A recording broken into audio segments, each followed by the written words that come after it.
This week, we say bye to a CEO, we got potential bad news for Sony, a surprising game rumored from the Nintendo Switch, and more. So let's just go ahead, together, as a people of course, and check it out!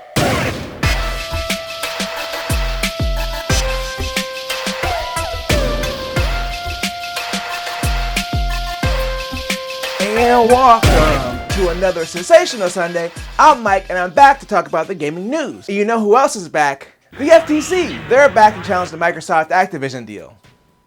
Again. So last week we talked about the deal finally getting approval from the CMA in the UK, and that being the last major hurdle since they had already gotten approval basically everywhere else. But the FTC has decided to try to block the deal again. So previously, the federal courts ruled against the FTC's claim that the deal will harm consumers.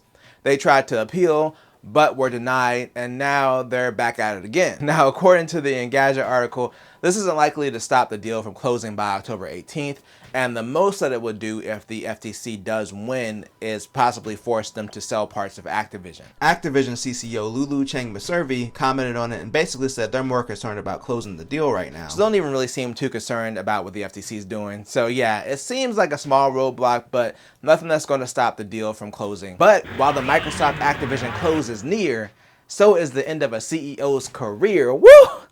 Dang, got some bars today. I'm really sorry. So Sony Interactive Entertainment President and CEO Jim Ryan has announced that he will officially be retiring in March 2024. He took the position back in 2019 and had led PlayStation through one of the most difficult times with the launch of the PS5 during the pandemic. So yeah, that's a lot. While he has only been in the position since 2019, he's been with Sony since 1994 and held multiple positions in the company. Microsoft Phil Spencer also tweeted or X'd about it, if you want to call it that, wishing him well and saying he was a great contributor to the gaming industry. Hiroki Totoki will fill his position in the interim once he retires next year until they find a permanent replacement. Now, personally, I don't think PlayStation will be drastically different under new leadership because he wasn't really in the role for that long. I know some people didn't care a lot for him because he made comments about older games in the past. I think it was like some kind of Gran Turismo thing where they were showing the old version and the new version, and he kind of said, why would anyone want to play, the old version of it? Either way, regardless of how you feel about him, I personally wish him the best in his retirement.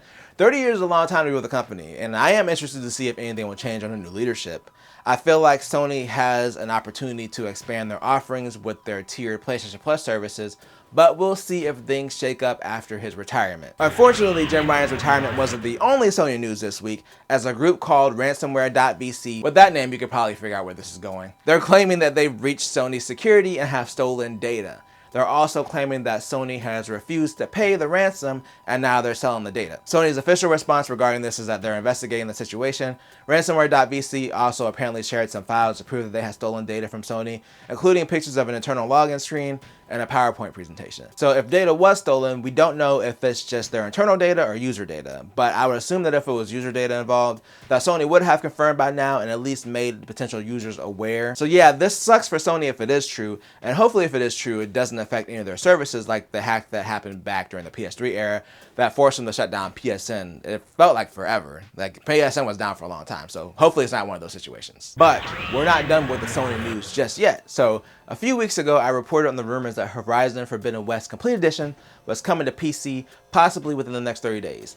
Well, Nixxes Software has confirmed that Horizon Forbidden West is coming to PC, but it's not within the next 30 days. It's coming early 2024.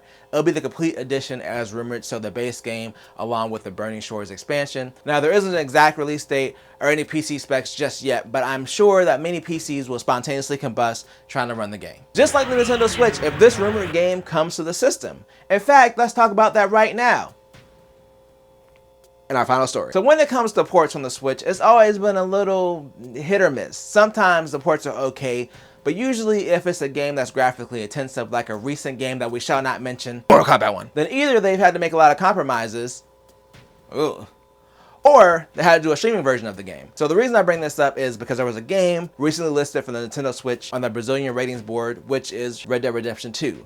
Now, this game is almost 5 years old, but it is a pretty graphically intensive game. So I don't know if this will end up being true and if it'll actually come out for the Switch, but if it does, I'm curious to see if they'll do like a streaming only version or they'll try to make it work with the Switch hardware. They recently released the first Red Dead on Switch, and the 5-year anniversary of 2 is next month, so it would kind of line up, but I just hope it's not a situation where they release it on Switch and it barely runs, or the graphics look so bad it's like a PS2 game. Go away. Either way, if this rumor is true, it's likely to be announced soon, so we shall see if this comes to fruition. Just like me bringing this video to a close, which I'm in the process of doing right now. But let me know what you think down below. How do you feel about Jim Ryan retiring? And do you think that Red Dead Redemption 2 will come to the Nintendo Switch? Again, let me know down below. And if you enjoyed this video, then make sure to tell a friend, tell a coworker, like, share, subscribe, and hit that bell notification to be notified when I drop a video or a live stream. I always do at least 2 things at the same time. Peace.